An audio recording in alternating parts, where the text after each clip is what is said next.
জনাব শেখ মোহাম্মদ আলী ভাই একটা প্রশ্ন করেছেন, যদি কোনো মেয়ে পরিপূর্ণ পর্দা না করে তাহলে তার নামাজ কবুল হবে কি?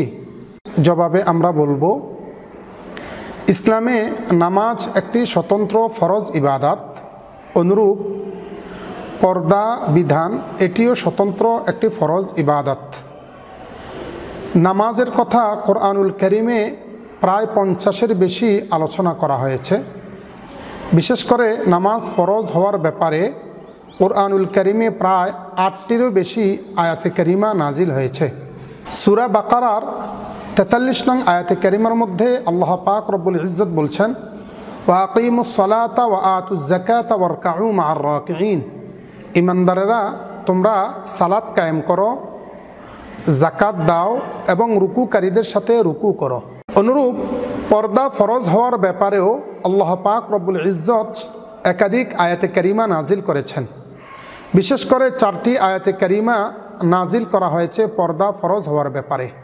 সূরা নূরের 30, 32 এবং 60 নং আয়াতে কারিমা আলোচনা করা হয়েছে।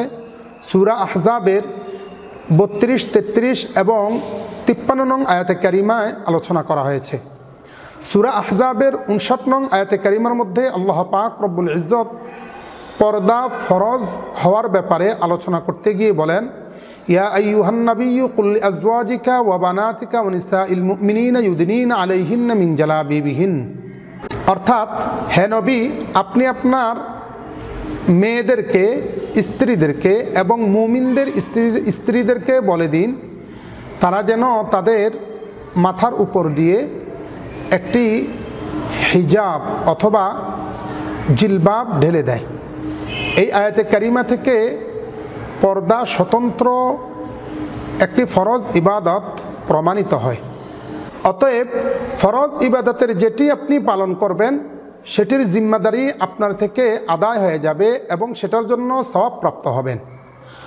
আর ফরজ ইবাদতের যেটি আপনি পালন করবেন না সেটার জিম্মাদারিও আদায় হবে না, সেটার জন্য সওয়াব প্রাপ্তও হবেন না।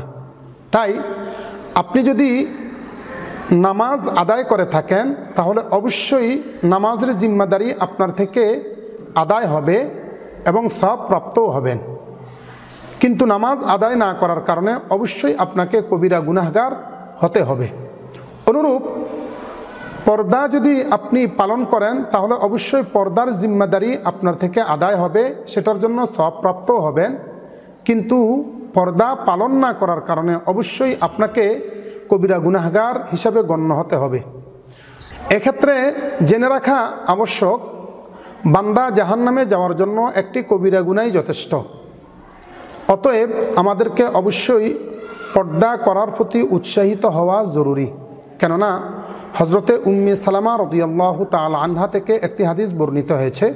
বুখারী শরীফের 6218 নং হাদিস, বাবুত তাকবীরি ওয়াত তাসবিহি ইনদাত তাআজ্জুব অধ্যায়ের মধ্যে হাদিসটি এসেছে। قال رسول الله صلى الله عليه وسلم رب كاسية في الدنيا عارية في الآخرة। দুনিয়ার অনেক পর্দাহীন সুসজ্জিতা নারী আখিরাতে বস্ত্রহীন হয়ে যাবে, অর্থাৎ আখিরাতে আল্লাহর কাছে জাহান্নামী হিসেবে গণ্য হয়ে যাবে। তাই পর্দার প্রতি আমাকে লক্ষ্য রাখতে হবে। আশা করি প্রশ্নের জবাব পেয়েছেন।